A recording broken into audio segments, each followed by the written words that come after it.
Welcome to Our Job to Be Done. My name is Johannes. I'm an innovation consultant and author and the founder of the Our Job to Be Done initiative.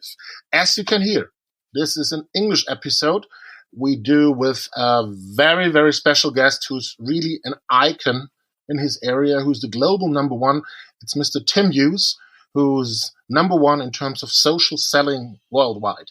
And we recorded this episode at the D-Pulse conference in Zurich, Switzerland.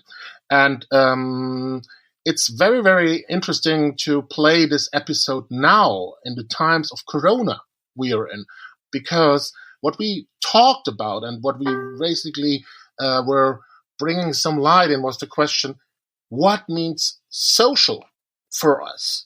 I mean, we all came from a point like thinking of social media, but in the end, isn't social also related to kind of a how are we socializing in the end? That's the question we talk about with Tim Hughes at Our Job to Be Done. At D-Pulse conference, digital conference in Zurich, has been an amazing day. It's been fantastic. And I can really say wow to the organizers. And certainly I'm not sitting here alone. I'm sitting here with Tim. And please quickly... I'm Tim Hughes. I'm the CEO and co-founder of Digital Leadership Associates. We provide social transformation to organizations, so social selling. We're just launching our social HR module, and then we'll go on to customer service and finance and procurement. Perfect.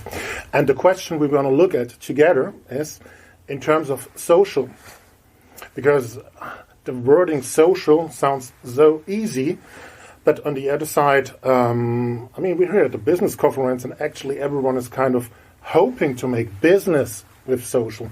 But if we look in detail in terms of how currently social is going to be used, and also especially business-wise, does it really work, or isn't it like we need to actually rethink, we need to redefine the way we're using social? I think that quite often social is seen as being posting. We go on holiday and we post our pictures on Facebook or Instagram and we feel better because we get likes. Whereas social is also a bit like what we've been doing today, which is you go along to a conference, you meet people. I generally just walk up to people and say, hi, who are you? And we have a conversation. And I've met people here today that I've never met before. But I've probably I've met 5 people. Whereas on social, I'm able to do that at scale. Yep. So what I did before I came to this event was I sent a LinkedIn connection request to every single speaker that was on that was registered. I said, I'm coming along, be really great to talk to you. And I've had people coming up to me saying, hi Tim, how you doing? And immediately the people actually know me. So we've actually taken a step forward in terms of the way that we know each other. Yeah. And I think there's an element of trust because they've seen me online and I have a profile and people can come along and look at that. And everybody has a profile, whether they like it or not, that's open 24 hours a day, 365 days a week. Both what we do passively and actively on social. And what we're able to do then on social is meet more people. And the more people you meet, the more opportunity is it that it will take what you do will spread. Doesn't mean that the people you meet are going to buy something. Mm-hmm. It may be that the people that you meet go, Tim Hughes is a really nice guy. He does these things. You need to talk to him. Quickly coming at this point of how to use social, and you also mentioned it, I got the feeling kind of the way we're using social is a bit like translating advertising into a social environment. Yes. Well, I hate advertising. So we as a company, we do no outbound marketing at all. We do everything on social. We do no advertising. We do no cold calling. We don't send any unsolicited emails because we think that people don't like that. We think that the days of interruption and broadcast are over. And while I can be shown research that shows the amount of digital advertising is increasing, I actually think it's increasing because people don't know what to do with the money, and they should actually be spending the money elsewhere. We ignore it. We use ad blockers. We use, we have in our own minds a way of blocking all that noise out. And what we're looking for is a relationship and a permission-based way of working with people. Yep. So quite often people say that LinkedIn ads is social. It's not. LinkedIn ads is advertising. It's again, what you're trying to do is you're trying to interrupt me and you're going to broadcast something, and I'm not interested. What I am interested in is probably you. I'm interested in what you do. I'm interested in your past. I'm interested in your vision on life. I'm interested in your values. And a lot of people I know in Germany, and we have the same in the UK, people aren't interested in me. We are. In the UK, if you go into a newsagent, which for some people that's where they sell these old newspapers, which old people read. If you go into a newsagent, the thing that they sell the most of is actually celebrity magazines. And the reason why people they sell those is people are interested in those people, and people are also interested in everybody in this room and what they do and what they value. So we've moved from advertising interruption to permission-based way of working. Yes, and the interesting part is related to that. If we look at the current way, quite often social is used in the business context. I'm also quite active on social, and I get requests from people who are saying, hey, I'm selling this and that, and let's get connected. And I'm just saying, why? It's for me, it's more like cold calls that I get, and on the other side, I'm a relationship thinking guy, you're as well. I think it's kind of reminding people needed, and that's a mind shift, that it's actually a relationship you have out there, and it also needs to reconnect actually to how you collaborate internally. The mistake that people make about the term social selling is they think it's selling on social. Exactly. And the thing is that it's a bit like someone walking up to me in a bar and saying, "Can we get married?" At least buy me a drink first. You want to get to know the person a little bit before you'd actually say yes. So when people basically come along and pitch their products, it's actually just a cold call on a social network. Yeah. What they're doing is they're interrupting you and they're broadcasting. Now, it is possible to go to people on social, and we do this, if you have the right profile. I go to CEOs, and I go to CEOs, and I say, and I'll ask them a question, and usually I will get meetings. Yeah. Now, you won't get that through cold calling, because you'll never get through the various people, their assistants that's stopping it. You won't get that through email, because the assistants will have blocked that all out. But if you have a number of attributes, then you should be able to get higher, quicker, actually using social than using all of those old school sales and marketing legacy processes.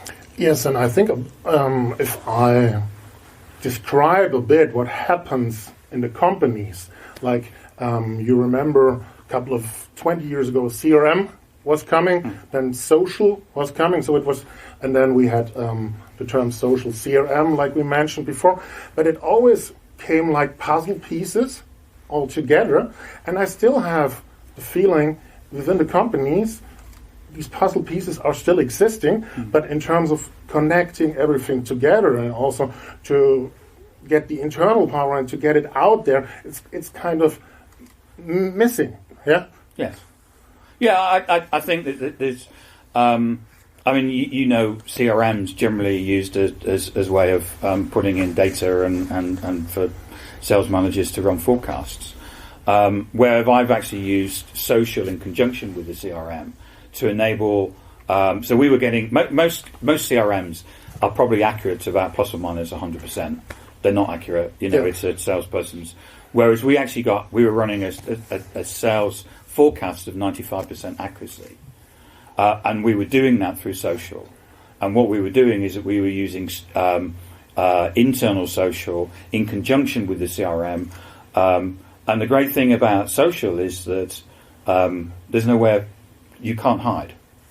So when I run the company on social, if you email me between 9 and 5:30, you don't get a response from me. So I get a lot of people coming to me. So have you seen that email? I go, no. We run the business on Slack. If you want to get hold of me, you Slack me. You don't send me emails. It's just a time sink.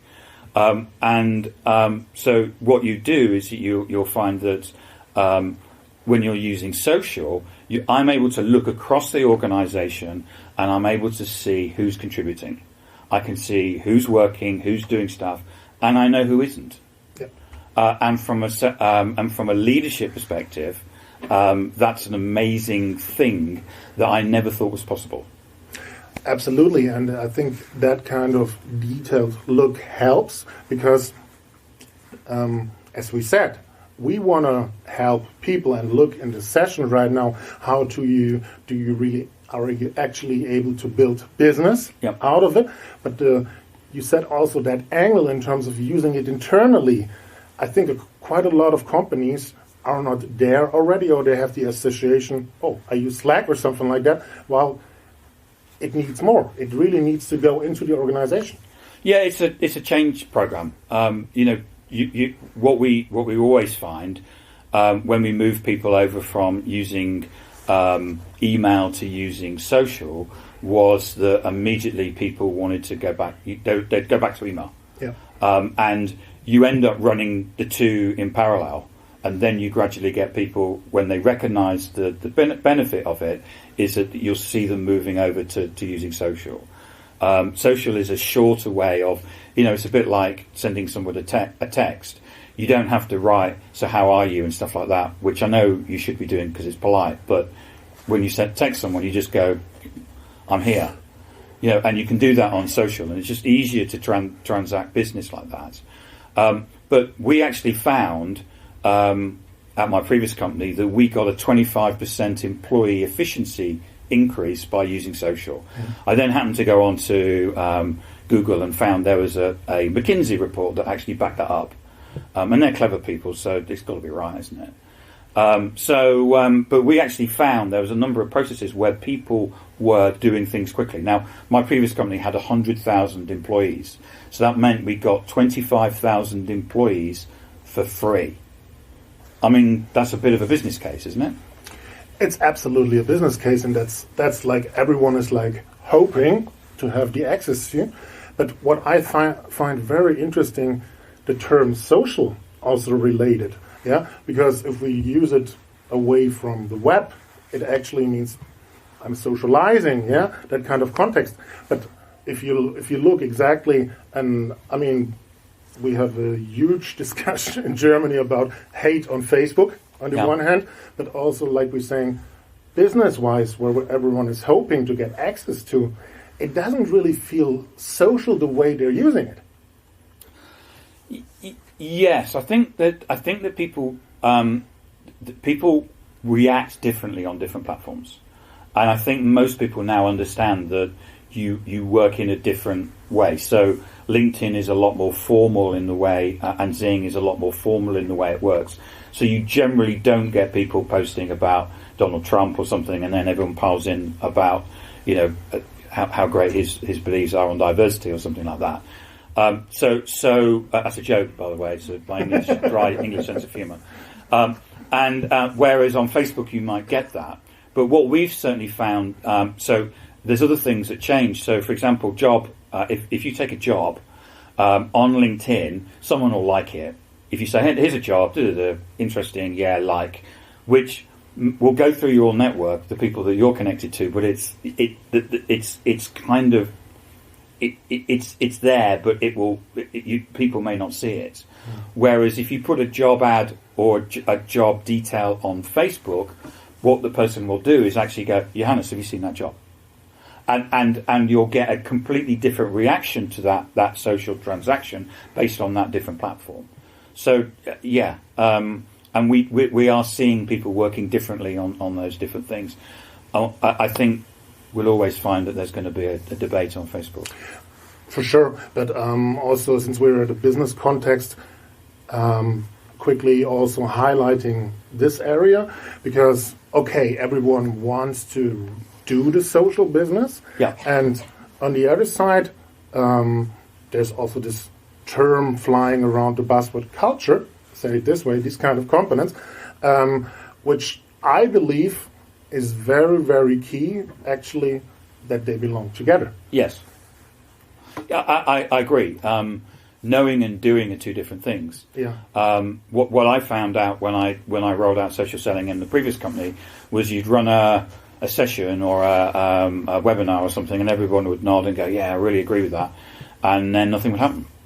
Yeah, and I mean it's that's what also connects us because in the end, what I do with customer experience consulting, I way more go into the culture and the organization to help understand how do they have to collaborate to do it, and that basically the tech is kind of empowering, and what you do with social is actually building in the same area. So we kind of, I think we're really going into culture and empower people. Yeah, I mean, one of the things that what I learned at my previous company, I made all the mistakes in rolling out social selling that most people make, which is you, as I said, you run a webinar and nothing happens. You run knowledge-based training where you put people in the room and tell them everything you know, and they go, "That's really great," and they go back to the desk and carry on doing what they did before. And then someone will actually stop you in the corridor and go, "You talked about a post on LinkedIn. What is a post on LinkedIn? And what's the difference between a post and a blog and a like?" And actually what you find is that knowledge is actually right down here. But the thing is, it's about empowering people to get them to understand that they do know about these things, and they're actually in charge of their own destiny. And it's about making sure that those people, the people that I guess they're students, those people that come up that are trained and coached, actually are empowering themselves to look in themselves to talk on social differently, and it will be they that will do the work, not us or some marketing agency or something like that. Because it's only when they look in themselves and they change that you get real change. And I think because you talk about the young people who are kind of gate openers, but where a bit of the difficulty is, please correct me if I'm wrong, is related to what we had with different disciplines, that there's still kind of the old PR thinking in the companies, like the PR is the gatekeeper. Am I actually allowed either to go online or even to show myself with my company related in some posts? So there's still kind of some old thinking in the organizations, how it has been done for a very long time, and probably, I mean, you cannot say generally, but kind of also a fear in terms of showing. We see general fear in people because we've had a number of people come to us, especially after GDPR came out last year, where they've actually come to us and said that marketing isn't working anymore. But that means that they have to stand up and say to people that they're spending money which they probably shouldn't have spent. I had a meeting with someone last week where I said to them, about I talked about marketing and I talked about advertising and I said that it didn't work anymore, and they said, "Oh yeah, we spend marketing money on advertising." I said, "What happened?" They said, "I don't know, because I use ad blockers." And he said, "In fact, everybody else in marketing using ad blockers." So I said, "Look, let me get this right. So you're spending a whole load of money on marketing, but you all use ad blockers?" "Yes." And then she realised what she said, and she said, "Oh yeah, of course, with advertising I can measure it." Right, okay, I still don't get this, because you just admitted that it doesn't work. "Oh yeah, but I can't connect revenue with social." And I said, "Well, I can." So it's the thing is there's a lot of old thinking, but as with anything new, we have to break down the barriers, but there is a lot of fear out there. Yeah, and to wrap it up, I would like to also give an example to the audience listening and here within the event, because what happened is, in terms of relationship building, Tim and I got to know via LinkedIn and via Twitter. So I'm not sure if it has been 6 years ago or something like that, but in the end, what happened was we just thought, wow, interesting person, and we step by step got to know, we built a friendship, and now we're sitting here. And for me, I can really say it's been very nice having this history and sitting here together with you and also being able to first time bring you to Switzerland and Germany. Thank you. Because I really like working with you. Good, thank you. And you know, I'm sitting here through social. We spend nothing on marketing. We do no outbound marketing. We get 3 pieces of inbound every single day. And we do that by using social. Not just by posting stuff, by using social in a programmatic way. And everybody else can do that. We measure share of voice. It's not a particular good science, but our competitors have 37 times more people than us, but we have 55% share of voice. Now, and we spend, and that's not paid media, that's earned media. And this is something you can learn, and where it makes sense also to get support. Yeah.